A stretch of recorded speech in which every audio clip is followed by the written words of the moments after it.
नमस्कार, मैं हूं नीलू।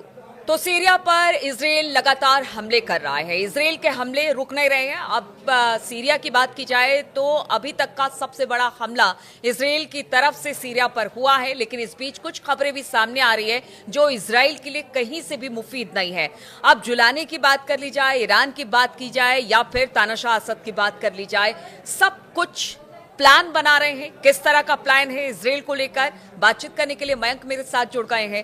मयंक, अगर इजराइल की बात की जाए, वो लगातार तेजी के साथ सीरिया में घुसता चला जा रहा है। गोलन हाइट्स को उसने एक तरह से बफर जोन की तौर पर इस्तेमाल करना शुरू कर दिया है। इसके अलावा कहा जा रहा है कई सारे ऐसे जो गांव हैं सीरिया के बॉर्डर इलाके के, वहां तक इजराइल की सेना पहुंच गई है। लेकिन इस बीच कुछ खिचड़ी पक रही है। ईरान, जुलानी, असद, क्या खबर है, जरा बताइए। देखिए, ये जो आप बात कर रहे हैं इसकी जो है पिछले 24 घंटे में सोशल मीडिया और इंटरनेशनल मीडिया में ज़बरदस्त चर्चा हो रही है। इसकी 3 वजह है। हम 3 लोगों की बात करेंगे। एक जुलानी की तरफ से कुछ नए बयान सामने आए हैं, ईरान की तरफ से रिएक्शन सामने आया है और बशर अल असद की तरफ से भी पहली बार जो है वो रिएक्शन सामने आया है। अगर हम ईरान की बात करते हैं, देखिए ईरान के जो कमांडर हैं हुसैन सलामी, इनकी तरफ से एक बयान आया है। जिस तरह से इजराइल सीरिया में अटैक कर रहा है, उसके बाद ईरान की तरफ से हुसैन सलामी कह रहे हैं कि हम इजराइल को सीरिया की जमीन में दफन कर देंगे। ये एक प्रकार की धमकी उनकी तरफ से आई है और उनका कहना है कि जैसे ही ईरान में बशर अल असद की सरकार गिरी है, उसके बाद से सीरिया में भयानक घटनाएं हो रही हैं और इजराइल को किसी भी सूरत में बख्शा नहीं जाएगा। ये बयान ईरान की तरफ से आया है। जो हुसैन सलामी है, जो खमेनेई के बेहद करीबी माने जाते हैं, उनकी तरफ से ये बयान आया है। और इसकी बड़ी वजह, इस बयान की बड़ी वजह है जो तारतूस में इजराइल ने नया हमला किया है।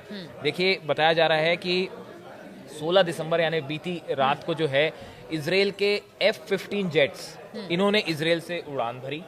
ये सीरिया के अंदर दाखिल होते हैं और तारतूस जो इलाका है, यहाँ पे इन्होंने एक बॉम्ब ड्रॉप किया, जिसके बाद एक मशरूम क्लाउड बना। जिस तरह का आपको एक न्यूक्लियर धमाके के बाद, परमाणु धमाके के बाद जिस तरह का क्लाउड दिखता है, उस तरह का क्लाउड दिखा, जिसकी सोशल मीडिया में बहुत चर्चा है, उसकी तस्वीरें छाई हुई हैं।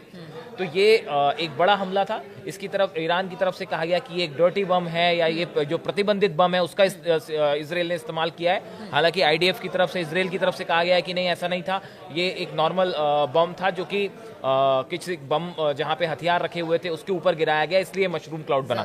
जो भी हो, लेकिन हकीकत ये है कि इसके बाद, इस घटना जिस तरह से इजराइल सीरिया में अंदर घुस रहा है, उसके बाद अब ईरान की तरफ से ये एक बड़ी प्रतिक्रिया सामने आई है कि हम जो है वो इजराइल को जो है वो सीरिया की जमीन में दफन कर देंगे। एक सवाल और उठता है मयंक, चूंकि ईरान की बात हो रही है, कहा यह जा रहा है कि धीरे धीरे जो भी ईरान को समर्थन कर रहा था मिडिल ईस्ट से, कहीं ना कहीं खास तौर पर इन सब इलाकों, चाहे सीरिया हो गया या हूती, हमास, सभी को टारगेट किया गया। कहीं ना कहीं जो समर्थन था ईरान को लेकर वो धीरे धीरे कम होता चला जा रहा है। इसकी इनसिक्योरिटी क्या ईरान को है क्या?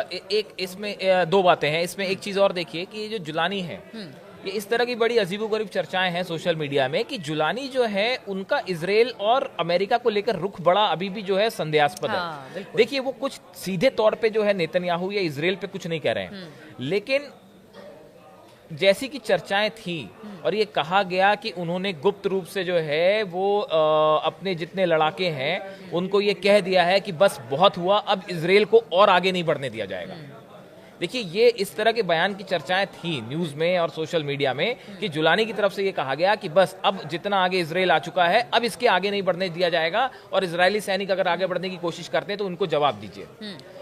अभी जुलानी की तरफ से इस तरह की बातें जो है संकेत सामने आए, उसके बाद नेतन्याहू की तरफ से एक बयान सामने आया और उन्होंने ये इशारा किया है कि भाई वो जुलानी के साथ एक प्रकार का समझौता करके कुछ सरकार फॉर्मेशन के लिए तैयार है कि जुलानी इस मौके को, सीरिया में जिस तरह के हालात है, कहीं ऐसा ना हो असद आ जाए, उससे पहले जुलानी वहां पर चाहते हैं कि सेटल हो जाए। देखिए, जुलानी के पास जो है वो काफी बड़ी फोर्सेस हैं, 80,000 लड़ाके आसपास जो बोले जाते हैं उनके हैं, जो कि दमिश्क और उसके आसपास उनका अच्छा खासा होल्ड है। और ये बात नेतन्याहू भी समझते हैं कि अगर सीधा कन्फ्रंटेशन हो जाएगा जुलानी के साथ तो मुश्किल हो जाएगी, क्योंकि उसके बाद आप बस एयर स्ट्राइक कर सकते हैं, ठीक है, नुकसान पहुंचा सकते हैं, लेकिन जब ग्राउंड लड़ाई होती है तो देखिए ग्राउंड लड़ाई में हमेशा जो है वो सामने वाली फोर्सेस भारी पड़ती हैं, क्योंकि आप उसकी कंट्री में लड़ रहे हैं। तो देखिए, जुलानी का रुख भी जो है हम बार बार ये कह रहे हैं कि बहुत महत्वपूर्ण है। अगर वो इजराइल के खिलाफ हो जाते हैं, हालांकि अभी तक ऐसी भी चर्चाएं होती हैं कि वो मोसाद के जो एजेंट हैं और इजराइल के ही समर्थक हाँ, हैं। ठीक है, हो सकता है, कुछ भी हो सकता है, लेकिन जो है